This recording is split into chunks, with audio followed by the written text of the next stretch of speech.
So we're going to talk about the unspoken conversation. And no, this isn't about some kind of magic trick or being psychic. It's a real skill you can actually learn. It's all about paying attention to what's happening underneath the words, because, let's be honest, that's where the real story usually is. You know that feeling, right?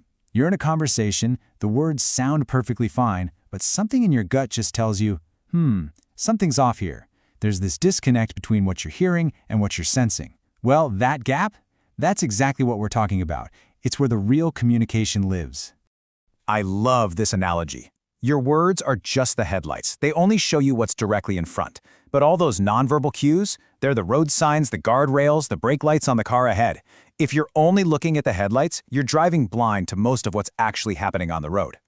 So how do we start seeing those road signs?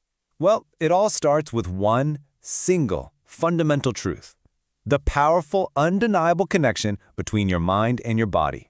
For a long, long time, we were all taught this idea that the mind and the body were totally separate things. You had your thoughts over here and your body over there. But we now know that was just a huge misunderstanding. The reality is, they are one system. They're completely intertwined. And here's the crucial part. You literally cannot have a single thought without your body reacting in some way. It could be a tiny shift in your breathing, a change in muscle tension, even the pupils of your eyes getting bigger or smaller. So if we learn how to spot these tiny physical changes in other people, we start getting real clues about what's going on inside their head. Okay, so that's the why it all works. Now let's get into the fun stuff, the how. The first and maybe most powerful tool this gives you is the ability to build rapport. You know, that feeling of trust and connection. And sometimes you can do it almost instantly. The psychology behind this is just so simple. At a very basic, primal level, we trust people who are like us. Our brain sees that similarity and thinks, okay, safe, this person is on my team.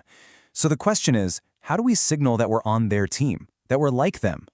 We do it through something called mirroring. And here is your very first actionable step. Just start by observing how someone is sitting or standing. Then, and this is key, subtly adopt a similar posture. You're not trying to be a mime here. It's about being an echo. If they shift, just wait a bit, maybe 20 or 30 seconds, and then you can adjust. Try this for just 90 seconds in one conversation this week. You'll be amazed at how this tiny change can make the other person just relax and open up. Now, once you've built that foundation of trust, you can start to notice the much subtler stuff. The little clues that might reveal feelings a person is trying to hide, whether they know it or not.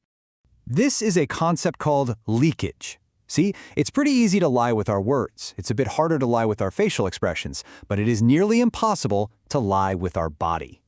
Leakage is what happens when that true emotion leaks out through the channels we can't control as easily. And these leaks often appear on the face in a few ways. You might see a slight expression, where the emotion is there but it's really toned down, or a partial expression, where you only see it in one part of the face, like just the eyes or just the mouth. But the most revealing of all are microexpressions. These are lightning-fast flashes of a full emotion, gone in a fraction of a second. Blink and you miss it. Another powerful place to look is the eyes. People's eyes often move in certain directions when they're thinking. It's not a perfect science, but just noticing where their eyes go can give you another little clue. By the way, all of these incredible ideas are laid out in Henrik Fexeus' book, The Art of Reading Minds, which is the source we're using for this explainer.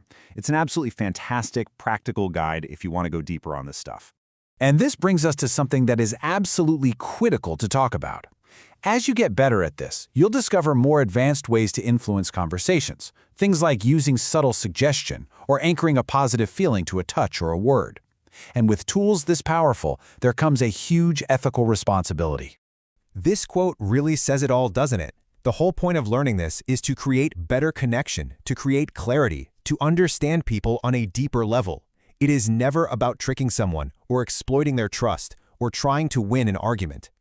So let's be crystal clear on the golden rules here. You are observing signals, you are not reading minds. And you are definitely going to misread things sometimes. That's normal. And always remember that cultural norms can completely change what a signal means. Here's your second actionable step, a great way to put this into practice. Listen to the words people use. Do they tend to say, "I see what you mean," or "I hear what you're saying," or maybe "I feel like that's right"? Try matching their kind of language. It's a subtle way of showing you're listening. And the biggest rule of all, when in doubt, just ask. Ask a simple, honest question. Consent and respect are everything. All right, enough theory. The only way to really learn this is to go out and try it. We've gone over a few little experiments you can try, so let's just recap the mindset you need to make them work. So here is your third actionable step, and it's a simple way to practice ethical suggestion.